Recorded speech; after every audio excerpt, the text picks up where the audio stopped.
देखो।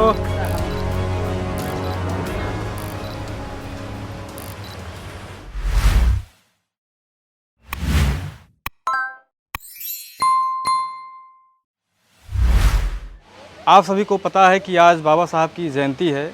आज 14 अप्रैल भी है और जयंती मनाने का उद्देश्य क्या है, यही बताने के लिए यहाँ पे एकत्रित किया गया है कि बाबा साहब ने क्या किया था। इस देश में, इस दुनिया में बहुत इंसान पैदा हुए 14 अप्रैल को, लेकिन एक महामानव जो डॉक्टर B.R. अम्बेडकर आज ही के दिन मध्य प्रदेश इंदौर महू छावनी में सूबेदार के यहाँ, रामजी सकपाल के यहाँ एक बच्चे का जन्म होता है, भीम का जन्म होता है। वो भीम जिसकी जयंती हम मना रहे हैं। लेकिन बाबा साहब की जयंती अगर हम मना रहे हैं तो हम क्यों मना रहे हैं? क्योंकि हम बाबा साहब के जीवन से कुछ सीखना चाहते हैं। हम जितना भी चीज़ें देखते हैं अपने आसपास, उन सभी चीज़ों से कुछ ना कुछ सीखते हैं। हम कुछ भी, जो भी हम वीडियो में देखते हैं, मूवी में देखते हैं, रामायण देखते हैं, महाभारत देखते हैं, कुछ भी देखते हैं, वो चीज़ हम अपने जीवन में उतारते हैं, सीखते हैं। आज हम बाबा साहब के जीवन के बारे में सीखने के लिए, बाबा साहब का जीवन, हर एक इंसान का जीवन होता है, मृत्यु होता है, लेकिन बाबा साहब का जीवन जो है संघर्षों से भरा था।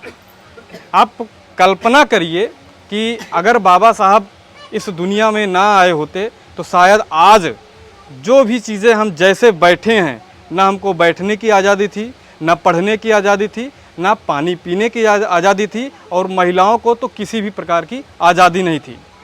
अगर हम बात करें बाबा साहब के जीवन के संघर्ष के बारे में, तो सर्वप्रथम मैं बताना चाहूँगा कि बाबा साहब की शिक्षा शुरू होती है। क्लास में एडमिशन होता है, तो बाबा साहब का एडमिशन इसी शर्त पे होता है कि बाबा साहब जो है, भीम जो है, कक्षा से बाहर बैठेंगे।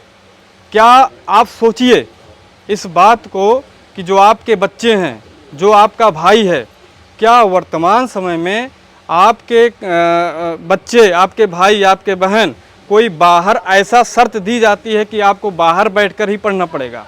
आप अब जहाँ भी चाहते हैं वहाँ पे आपको एडमिशन कराने को मिलता है। लेकिन उस समय जो है बाबा साहब के साथ ये शर्त रखी गई थी कि बाबा साहब चप्पल जहाँ उतरता है वहीं बैठेंगे। यही नहीं था, पानी, जो आज हम पानी पीते हैं, चाहे हम RO का पानी पिएं, चाहे नल से, चाहे जितनी बार पानी पिएं, लेकिन इसी पानी के लिए बाबा साहब ने लड़ाई भी लड़ी थी। क्या हमको आज पानी पीने के लिए खून बहाना पड़ता है? क्या हमको पानी पीने के लिए कोई संघर्ष करना पड़ता है? लेकिन बाबा साहब ने जो है 20 मार्च 1927 को 2 दिन के लिए जो है 19-20 मार्च 2 दिन का आंदोलन था। अभी 2 दिन का आंदोलन नहीं था, लेकिन 2 दिन जो है सभा हुई थी, और इस सभा में हजारों लोग उपस्थित हुए थे। किस लिए उपस्थित हुए थे? एक ऐसे तालाब था, उसी तालाब में पानी पीने के लिए।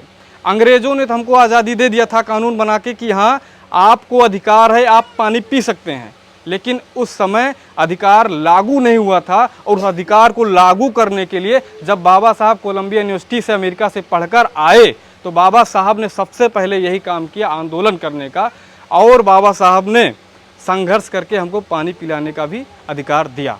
और वो एहसास दिलाना चाह रहे थे कि हम लोग जो हैं, हम भी इंसान हैं, हमको भी सम्मान से जीने का अधिकार है। जैसा कि सिर्फ एक ही उद्देश्य है कि अगर आपको जीवन में आगे बढ़ना है तो सबसे पहले हम बाबा साहब के जीवन संघर्ष को अगर पढ़ेंगे तो 100% मेरा दावा है कि अगर जो भी स्टूडेंट, जो भी बच्चा, जो भी माता पिता, अगर वो बाबा साहब के जीवन को जान गया तो वो कभी रुकना नहीं सीखेगा, न झुकना सीखेगा।